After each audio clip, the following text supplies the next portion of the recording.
Coming up next, police launch an investigation into serious incidents at a high school homecoming dance. Plus, local businesses are struggling with staffing. Usually we don't have a problem. The first week or two, we get dozens of them, applications.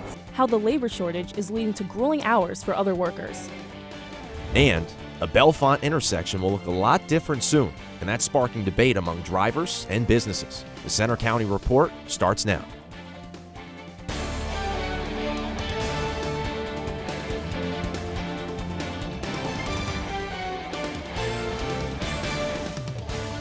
Good afternoon, I'm Connor Griffin. And I'm Isabel Hayes. Thanks for joining us for the Center County Report. We begin with the story first reported by Center County Report this week. Police are investigating serious allegations at the State College High School homecoming dance.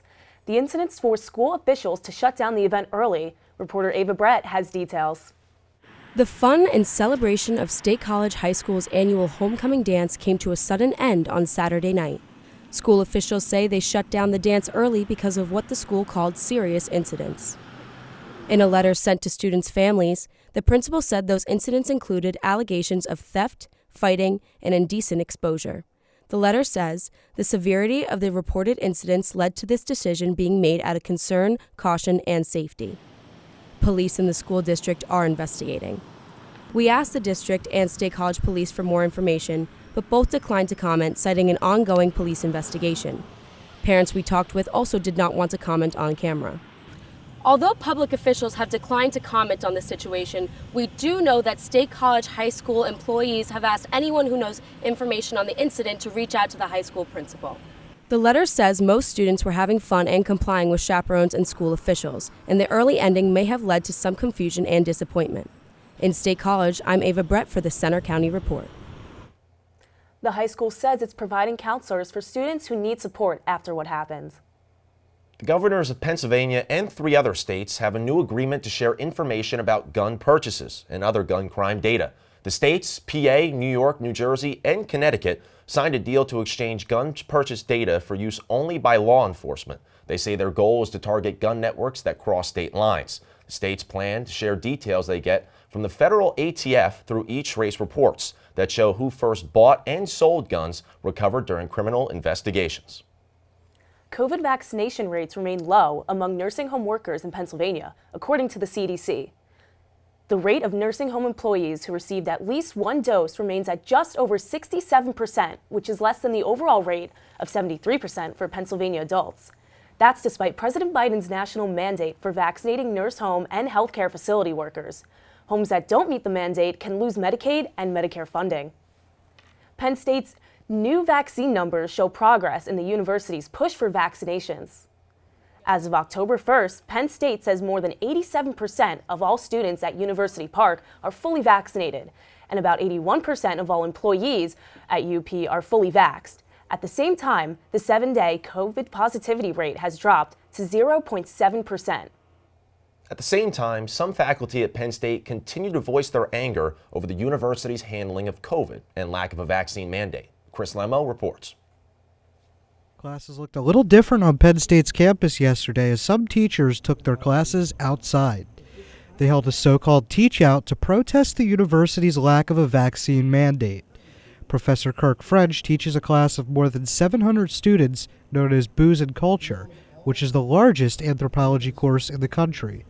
He believes the university is not looking out for students and faculty. It shows a really sad state of leadership that public opinion and politics are going to dictate the safety and welfare of not just our students and staff and faculty, but the community. The teach-out demonstration grew in coordination with the group Coalition for a Just University.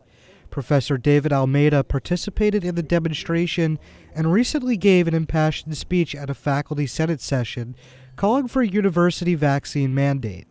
He says while he doesn't believe Thursday's actions will push the university into a different direction, it's important to stand up for what he believes in. They give some lip service to listening, but there's listening and then there's hearing. And so they're listening to us, but they're really not hearing us. While teaching outside made it tougher to use technology that teachers have utilized during the pandemic, French says the best part about getting outdoors is teaching a full class again. What I'm excited about is this is the first time this semester that I'm going to have all of my students there, that I can actually interact with them. In University Park, I'm Chris Lemo for the Center County Report.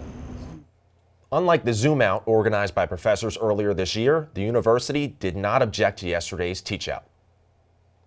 COVID, a changing job market, and other factors mean a serious labor shortage is a growing problem, both around the country and here in Central PA. Tori Kishadi shows you the effects in State College. It's been a busy fall for Canyon Pizza owner Matt Floravet, but the place known for dollar slices and $4 deals is facing the same challenge as many other local businesses, a serious labor shortage. Even when thousands of students came back to town, they expected to hire some new faces. Because usually we don't have a problem. The first week or two, like we get dozens of them, applications. We didn't get any this year. And I even have a sign on the window, and I posted stuff on Facebook. They are so shorthanded, he says employers are working 75 hours or more a week. Canyon has also raised prices to pay entry-level workers $14 to $15 an hour.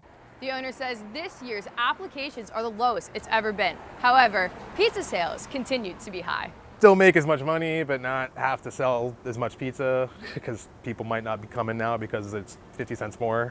Another popular downtown spot, Roots, has also been busy. Employee Katie Gallo has had to change her schedule to help fill the holes at work. And some people are calling off because of different reasons and because we don't have enough people to fill those spots. We're getting constantly pulled from one position to another. Tough challenges for owners and employees with no easy answers. In State College, I'm Tori Kishadi for the Center County Report. Many local businesses continue to offer signing bonuses and other incentives to new employees in hopes of boosting their staffing. Center County's CATA Bus System wants ideas and input about the future of its services. It's launching a new project called Reimagine CATA to look for areas to improve or expand services and features. It may include new technologies, better bus stops, and other goals. CATA hopes you'll fill out a survey this month on the project. You can find it online at catabus.com. Bellefonte is planning to improve the safety of one of its busiest intersections. The proposed changes have sparked debate around town. Reporter Kelly Warner has the story. Bellefonte's Diamond intersection has been the heart of the town since the 1800s. But after a series of accidents, including a deadly one last year, the borough is looking to make big changes in the name of safety. It was designed for horses drawing carriages. Bryce Taylor has lived here for 10 years and owns the building where his game store is located. I think those of us who spend a lot of time down here, we want to see the town be more pedestrian friendly. And at least to me, that's what these changes are really all about. The Borough Council is considering two options. One, keeping the current two-way stop but cutting down the amount of space pedestrians have to cross. The other option, adding a roundabout. But some residents worry about losing parking. But that's certainly part of the puzzle, figuring out how to maintain parking, or if it's lost, maybe relocating it to another section of the downtown. Here in the center of the Diamond, where the proposed renovations would take place, there are temporary plastic barriers set up to protect pedestrians in the meantime. Bellefonte residents can voice their opinions in public forums the borough is holding. The first one on November 4th. I'm Kelly Warner for the Center County Report. That first meeting, November 4th, is at 6 p.m. at the Borough Building. Another new construction project is bringing yet another apartment complex to our area. That story is next. And will rain be in the mood this weekend? We have the 7-day forecast coming up next. Also coming up, a local nonprofit organization is taking a proactive approach to reducing deforestation in the area. And it'll also mean a new place for people to enjoy the outdoors.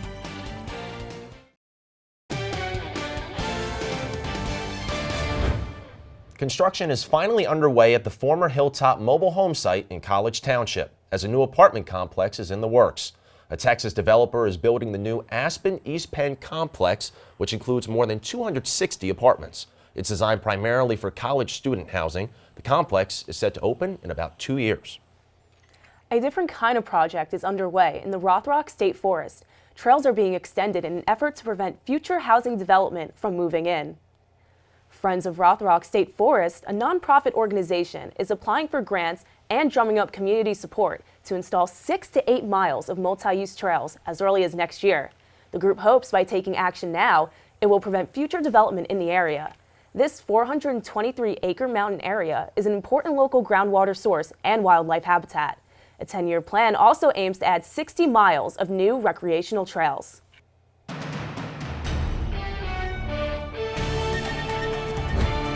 you were looking towards Rothrock State Forest from State College this morning, you would not have seen it because of the very thick fog that we had here in central Pennsylvania. I'll step out of frame here so that you can see the entirety of our Beaver Stadium time lapse as the sun just came up shortly after 7 a.m. this morning.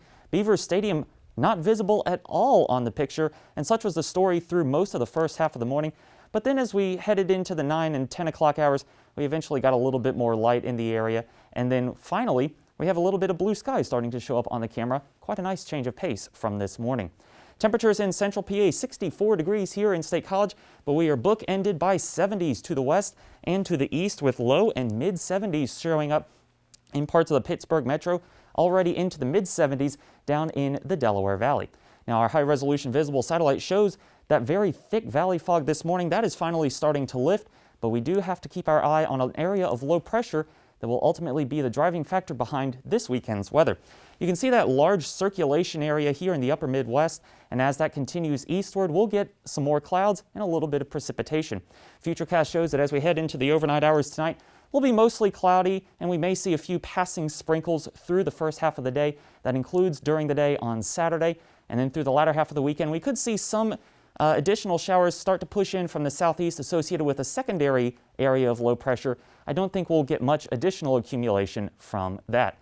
As we head through the rest of the day on Sunday, mostly cloudy skies, and that's really going to be the trend as we head into the first half of next week. So for today, unseasonably warm once again here in State College, 74 degrees, almost 15 degrees above where we should be this time of year with only a light and variable wind. As we head into the night tonight, 61 under cloudy skies, could see an isolated sprinkle late, then we'll have that rain during the day on Saturday. Now, as Penn State takes on Iowa at Kinnick Stadium in Iowa City, it's going to be much warmer in Iowa than it is here, that's for sure. 80 degrees right around kickoff with gusty winds out of the southeast as high as 20 miles an hour at times. The rest of your 7-day forecast looks like this. We cool back into the 60s as we head into the weekend hours, into the weekend days, But then as we head into the beginning of the next work week, temperatures warming back into the 70s. So Connor and Isabel, going to be a very warm start to next week. Not much relief in sight. And definitely, I mean, as you alluded to, the Iowa game tomorrow. Crazy weather for that time of year and that type of city. It could be worse, though. It could be very gusty. It could be raining, but thankfully we won't have to deal with any of that. Absolutely. Going to be a little bit of an odd setting for the clash of Penn State-Iowa. And for more on that, we head over to Andre Magaro in sports. Thanks, Connor. Yeah, it's a busy weekend all around for Penn State sports. We'll look ahead to hockey, amongst others, but all eyes will be on Kinnick Stadium tomorrow afternoon as the number 4, 5-0 Nittany Lions hit the road against a top 3 opponent. We'll preview the matchup and more ahead in sports.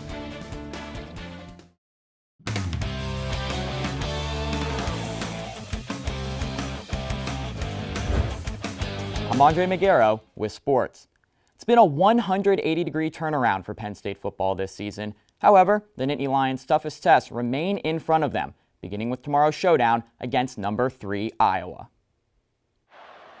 Defense has been the identity of Penn State football in the early portions of the 2021 season. This theme continued last Saturday night when Penn State shut out Indiana 24-0.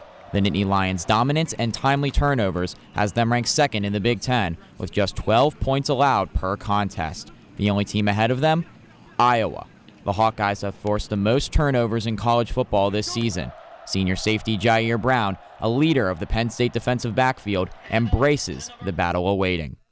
It's a chance to, really go out there and try to be the best secondary we can be. Try to get the number 1 spot as a secondary unit, which we all want. The obstacles don't end on the field for Penn State.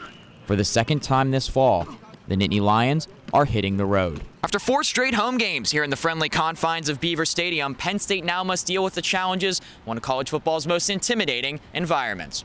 Kinnick Stadium is known as a house of horrors for top 10 teams.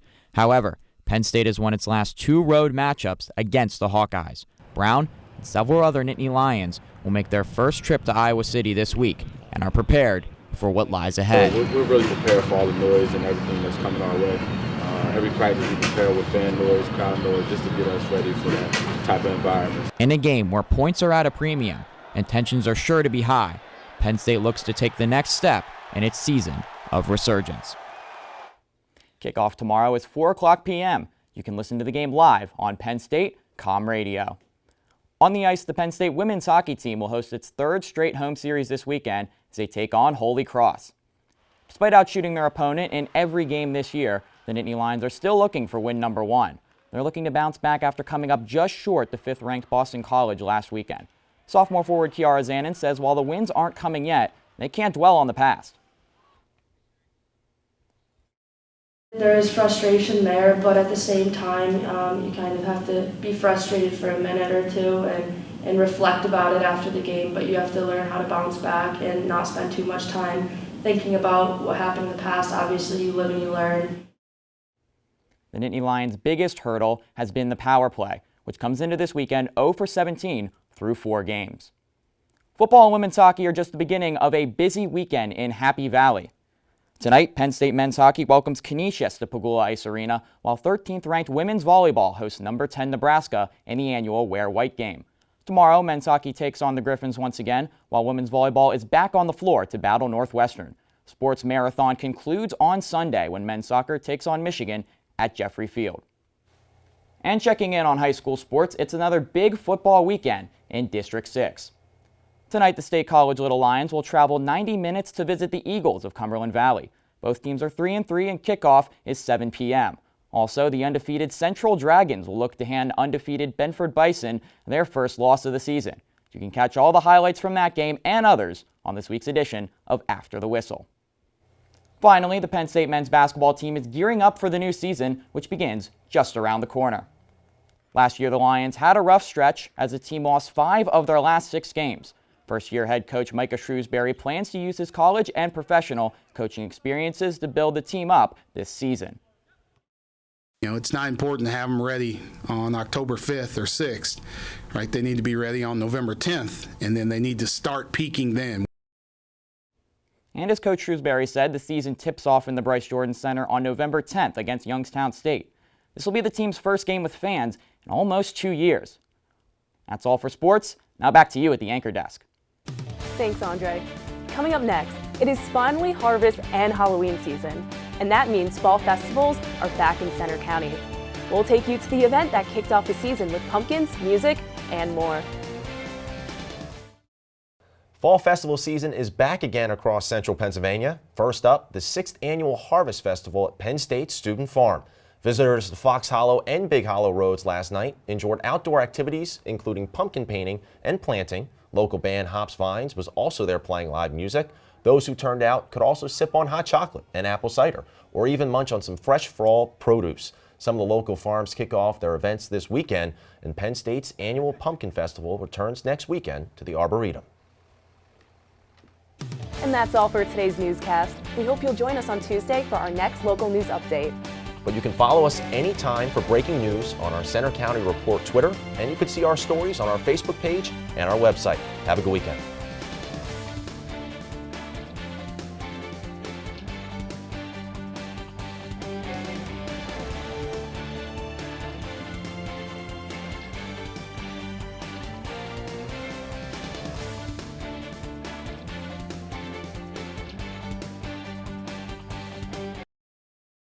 We hope you enjoyed watching the video. Be sure to subscribe to our YouTube channel if you did. For the rest of our newscasts and featured stories, click here. And for sports, click here. Have a great day, and thanks for watching.